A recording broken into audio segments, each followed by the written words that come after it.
Shadows twist where whispers grow. The edge of light begins to flow. A world unseen through fractured glass, where futures meet the echoes past. Step closer now, the veil is thin. A riddle starts where dreams begin. The experimental medium calls your name. Nothing here will be the same. The story of Florence Cook, a young medium in 1870s England. And specifically, the whole phenomenon surrounding the spirit known as Katie King, it's quite a tale. Right. We're looking at a time, the early 1870s, where science was really starting to clash with this surge in spiritualism. People wanted proof, tangible evidence. Absolutely. There was huge skepticism, but also this intense desire to connect, to know if there was something more. And for Florence Cook, apparently, these kinds of experiences weren't entirely new. They seem to go way back. Way back, like childhood. Yeah, the accounts say that even as a kid, she reported seeing spirits, hearing voices. Apparently, she first thought they were, just regular living people. Huh. And her parents, I imagine they weren't thrilled. Understandably skeptical, yes, probably put it down to an overactive imagination. But these experiences, they seem pretty persistent in her accounts, kind of laying the groundwork for what came later. Okay, so a kid seeing things, that's one thing. But how do you get from that to, hosting seances where spirits supposedly materialize? Was there a catalyst? It looks like the spring of 1870 was a turning point. Cook was invited to a friend's place, and they did some table turning. Ah, table turning, classic spiritualist stuff. Exactly. Very popular then. A way spirits were believed to communicate, making the table move. And for Cook, this seems to have been the moment things really started to open up, spiritually speaking. Did the activity follow her home after that? It seems so. Reports say that soon after, a spirit claiming to be her aunt started communicating. Her aunt, okay. And then things apparently escalated quite a bit at home. Tables levitating, objects flying around, strange noises. Classic poltergeist-type activity if you believe the reports. Wow, that must have freaked the family out. Oh, definitely. They were reluctant to continue seances at first, quite understandably, but the phenomena just kept happening, apparently. Persistent is one word for it. So with all this going on, how did she end up connecting with the wider spiritualist community? Was that the Dalston Association? That's right. The story goes that the spirits guided the family to the Dalston Spiritualist Association on Navarino Road. Guided them. Interesting. Yeah, and this was crucial because it put her in touch with more experienced people, Mr. Thomas Blyton, and importantly, a Mr. Harrison, who became a really key figure in observing and documenting what happened next. Okay, so she is now involved with this group, Mm-hmm. and this is when the trance states began, that classic medium thing. That seems to be the timeline, yes. As Cook started going into deeper trances, a new spirit presence began to communicate through her. This was Katie King. This was the spirit identifying herself as Katie King. Initially, it was smaller things, wrappings on windows, that sort of stuff. But there's one quite specific incident recorded in April 1872. A spirit voice, believed to be Katie's, apparently predicted a gutter outside the Cook house would flood.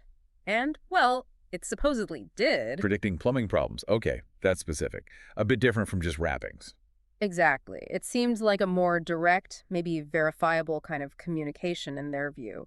And it really sets the scene for the most extraordinary claims. The actual materialization of Katie King. Right. The materializations, that's the core of this story, isn't it? Yeah. How did that start? I mean, it wasn't like poof, a fully formed person just appeared. No, not at first. Like everything else, it seems to have been gradual. Early attempts happen in semi-darkness, which was typical for seances then. Makes sense. Easier to imagine things or maybe easier to fake things. Well, yeah, that's the skeptical take.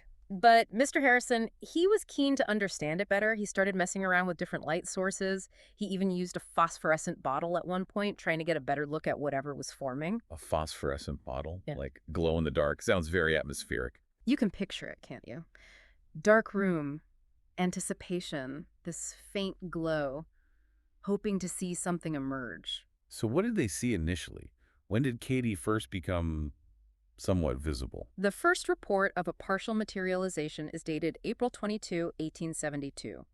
Florence Cook actually wrote about it herself in a letter to Harrison. Oh, she described it. Yeah, she said only Katie's head and upper body formed at first, looking like a kind of luminous cloud. And interestingly, Cook claimed she was awake when this happened. Awake, not in a trance for that first time. That is interesting. It's a detail often noted, yeah. So from a luminous cloud, how did it progress to this apparently solid figure people later described? Over time, in later seances, the materializations reportedly became clearer, and they started happening in brighter light. Witnesses mentioned seeing the form at different heights, sometimes just the head floating From around. the head. Okay, that's genuinely creepy. Definitely unsettling, I imagine. But they did eventually move beyond the dim glow. They introduced a benzoline lamp. Brighter light then. Significantly brighter, yes.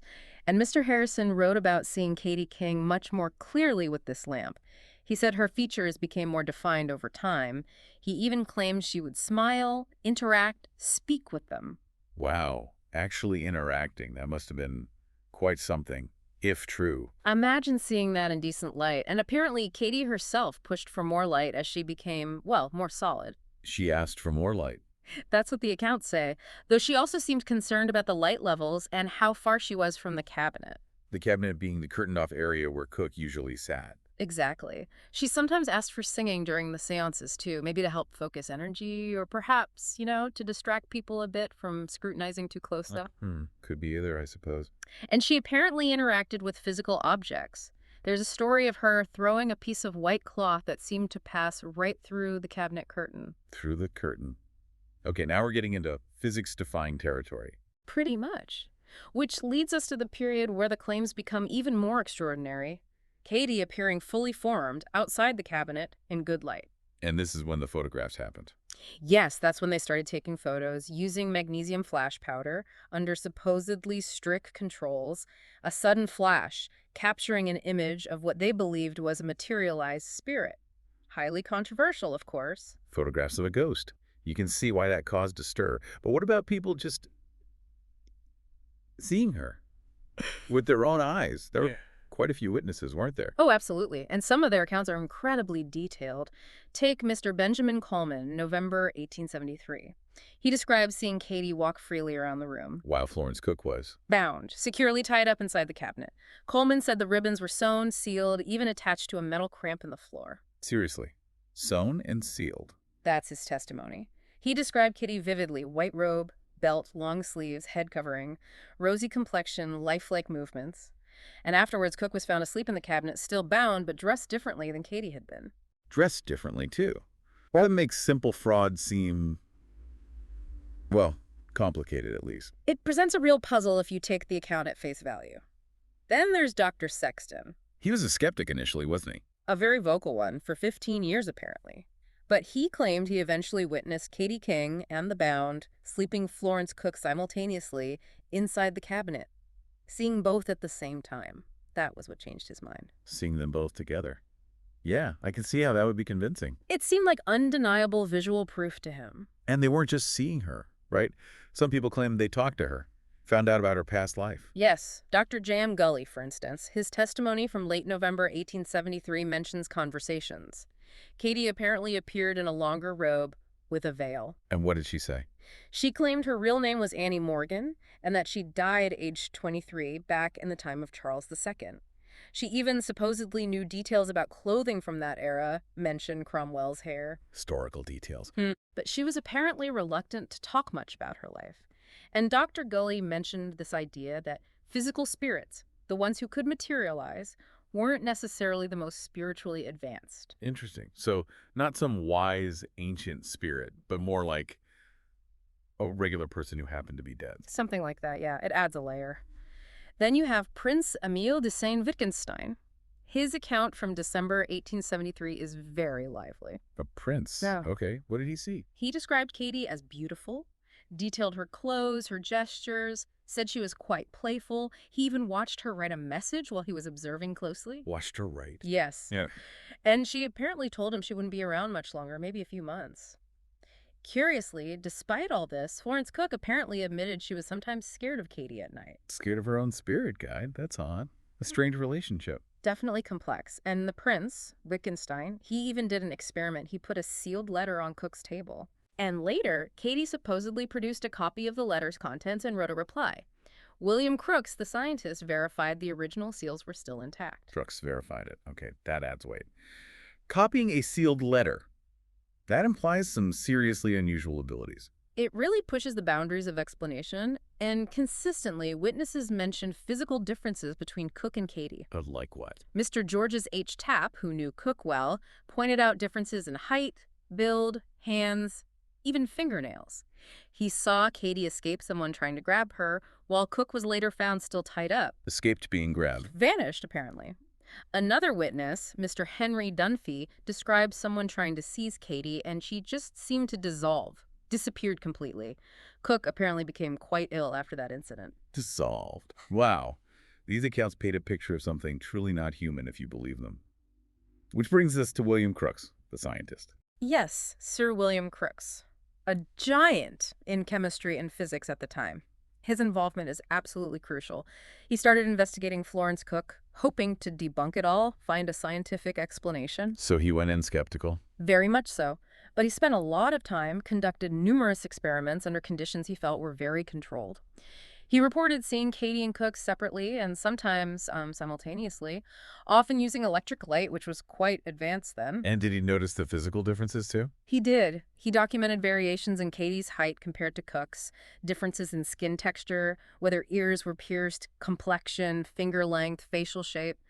Quite a list. He really got specific. Did he do any, medical tests? He claimed to have measured physiological differences, too. He said Katie's pulse was lower and more regular than Cook's. He even suggested her lungs seemed healthier somehow. Healthier lungs. How would he even... Okay. Did he ever touch her? Yes. He wrote about Katie allowing him to hold her, experiencing her as a solid, material person. He compared it to another experiment involving temporary forms. He also described one instance where he saw Katie standing behind the entranced Cook inside the cabinet, using phosphorescent light again, seeing both figures. And the photos. Crookes was involved with those too. Heavily involved. Those final seances with electric light and multiple cameras, that was Crookes. He ended up with 44 negatives. 44 photos of a supposed spirit.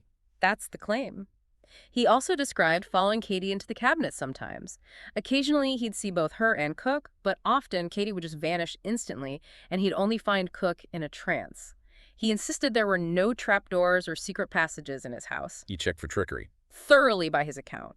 He even had Cook dress up as Katie and photographed her in the same pose to compare and noted height differences. So, after all this investigation, what was Crookes' final verdict? His conclusion, after everything he observed, was that Florence Cook and Katie King were two separate, distinct individuals.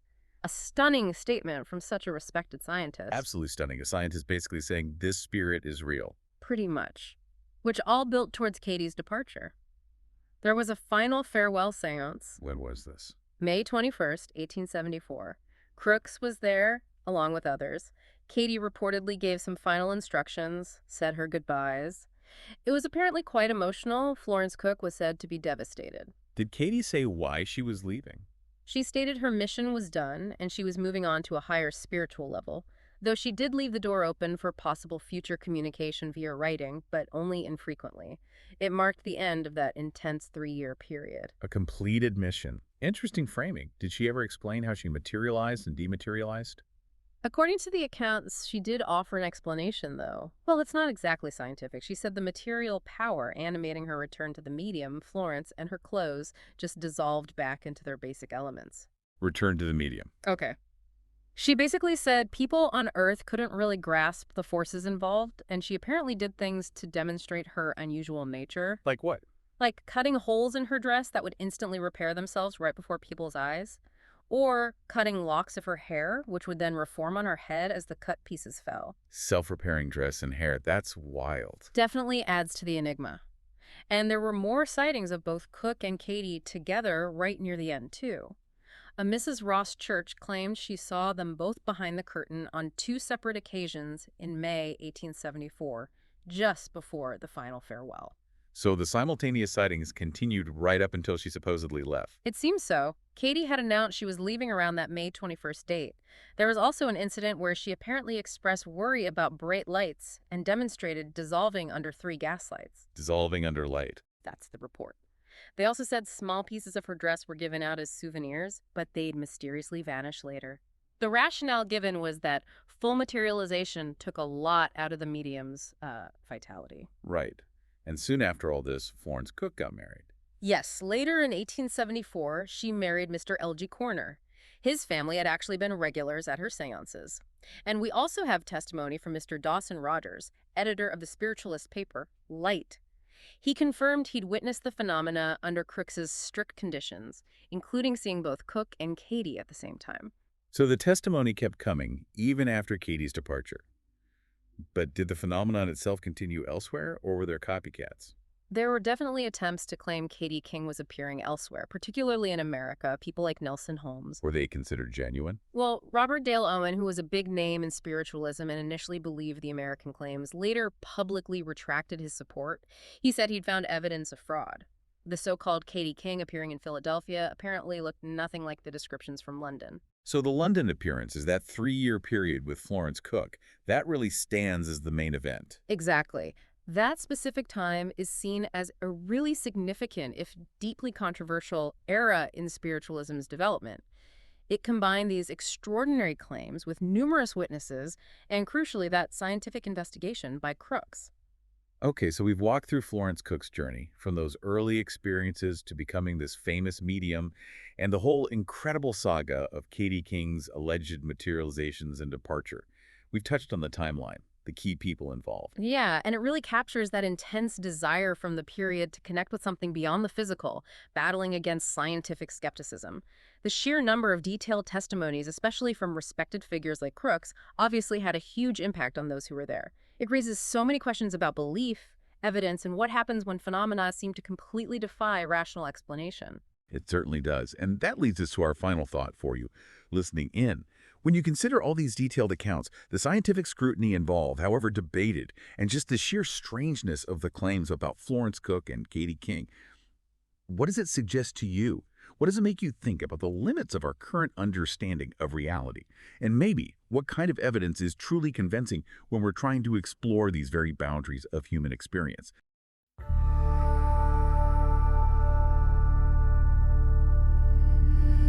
Whispers creeping through the haze, shadows dance in twisted ways, echoes hum from worlds unseen. This is where the strange convene. Step into the unknown mind, secrets hidden, twist and bind, truths that linger in between. Welcome to the spectral stream. A voice that stirs the silent night, guides you through the fading light. Journeys deep beyond the real, where unseen forces are revealed. Step into the unknown mind, secrets hidden,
unexpected tones. Reality's edge becomes your home. Questions rise like fragile smoke. The uncharted realm silently spoke.